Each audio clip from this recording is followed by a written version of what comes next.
영원한 것이 믿어지는 것, 이것은 축복입니다. 지금 당장 좋은 것, 지금 당장 즐거운 것에 따라서 살아가기보다 영원한 것이 믿어지는 것은 축복이에요.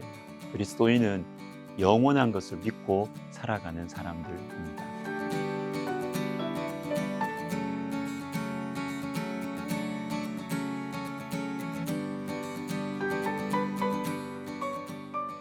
잠언 28장 23절을 보시면 사람을 경책하는 자는 혀로 아첨하는 자보다 나중에 더욱 사랑을 받느니라. 앞서 27장에서는 친구의 아픈 책망과 충성된 권고를 소중하게 말씀하셨어요.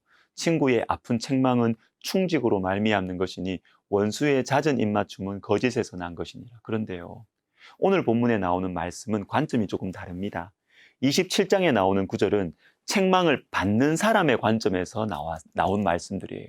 친구의 책망, 충직에서 해주는 권고가 당장 들을 때는 기분도 나쁘고 마음이 아프겠지만 이것이 너를 위한 것이다 라는 말입니다. 그런데 방금 읽은 이 잠언 28장 23절은 충직한 책망을 해주는 사람, 책망을 하는 사람의 관점에서 하는 말씀이에요. 다시 읽어드릴게요.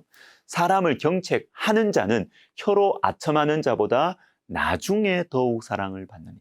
아첨하는 자보다 더욱 사랑을 받는다. 좋습니다. 사랑을 더 많이 받게 되니까 좋아 보이죠. 그런데 여러분, 문제가 있어요.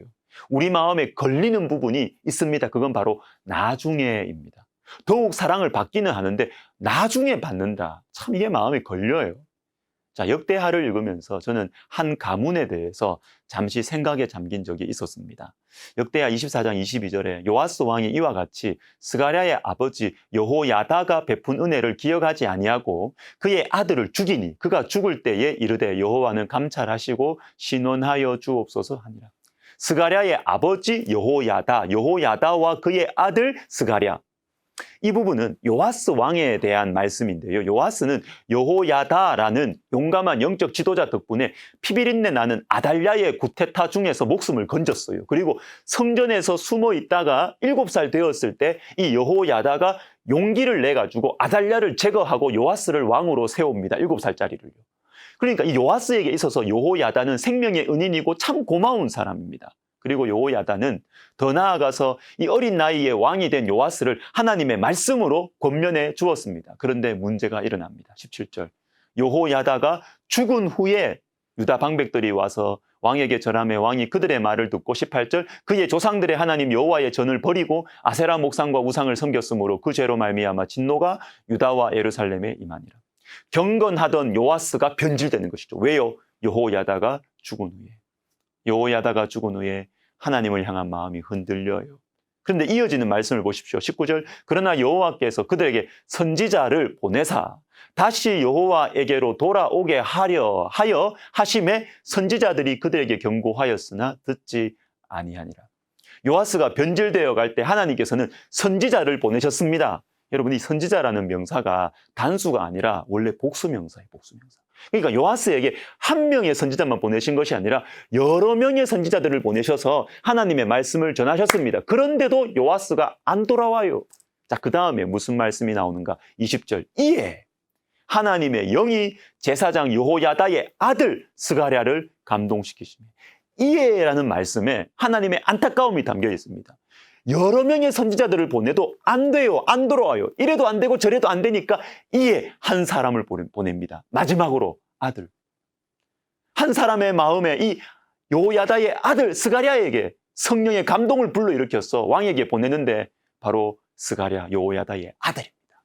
그러나 스가랴가 전하는 말씀도 요아스는 듣지 않고 도리어 돌로 쳐 죽입니다. 여호야다 그리고 아들 스가랴, 이 가정 참 귀하지 않습니까? 대대로 하나님을 위해서 헌신했습니다. 어두운 시대에 대대로 하나님 편에 서서 말씀에 헌신했습니다. 그런데요, 여러분, 스가랴는 그냥 죽어갔다고요. 빛을 보지 못했습니다. 어떤 대접도 받지 못했어요. 나중에 죽은 후에 저 같은 사람이 성경 읽으면서 스가랴를 존경하게 되는 것이죠. 나중에 말입니다. 나중에. 여러분 어떻습니까? 괜찮아요? 나중에. 이것이 우리에게 걸림이 됩니다.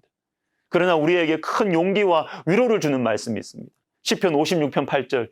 나의 유리함을 주께서 계수하셨사오니 나의 눈물을 주의 병에 담으소서. 이것이 주의 책에 기록되지 아니하였나이까. 나의 유리함, 악인들, 원수들이 날뛰는 형편 가운데서 주님의 말씀 붙들고 살아가기 위해서 나그네처럼 유리하고 있다는 것입니다. 눈물이 나요. 그러나 여러분, 이 눈물을 주님의 병에 담으신다고 하십니다. 주님의 책에 기록하신다고 하십니다. 자, 근데 여러분 보세요. 주님의 병, 주님의 책은 이 땅에 있는 게 아니에요. 천국에 있는 것입니다. 나중에 알게 되고 나중에 누리게 되는 축복. 여러분, 그런데 이것은 영원한 거예요. 영원한 거.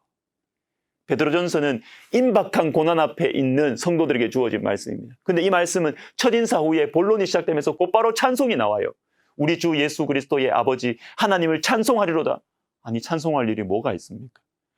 지금 고난이 다가오고 있는데 당장 고난 받을 건데 왜 찬송해요? 그 이유가 이어지는 말씀에 나옵니다. 썩지 않고 더럽지 않고 쇠하지 아니하는 유업을 잊게 하시나니 곧 너희를 위하여 하늘에 간직하신 것이라. 우리를 위하여 하늘에 간직된 유업, 썩지 않고 더럽지 않고 쇠하지 않는 유업, 영원한 유업이 있기 때문입니다. 사랑하는 시청자 여러분, 하나님 믿고 살면 축복받습니다. 그런데요, 나중에 축복받을 수도 있어요. 어쩌면 내가 살아있는 동안 받지 못할 수도 있습니다. 근데 여러분, 영원한 축복이에요. 이 영원한 것, 이 사실이 믿어지는 것이 진짜 축복입니다. 지금 보이지 않고 지금 누리지 못해도 나중에 알게 되고 누리게 되는 것, 영원한 것이 믿어지는 것이 축복입니다. 기도하겠습니다. 하나님 아버지, 나중에 우리 주님이 우리를 칭찬해 주시고 안아주시는 그 영원한 축복이 믿어지고 그것을 사모하게 되는 은혜를 우리 심령 속에 허락하여 주시옵소서. 예수님의 이름으로 기도드립니다.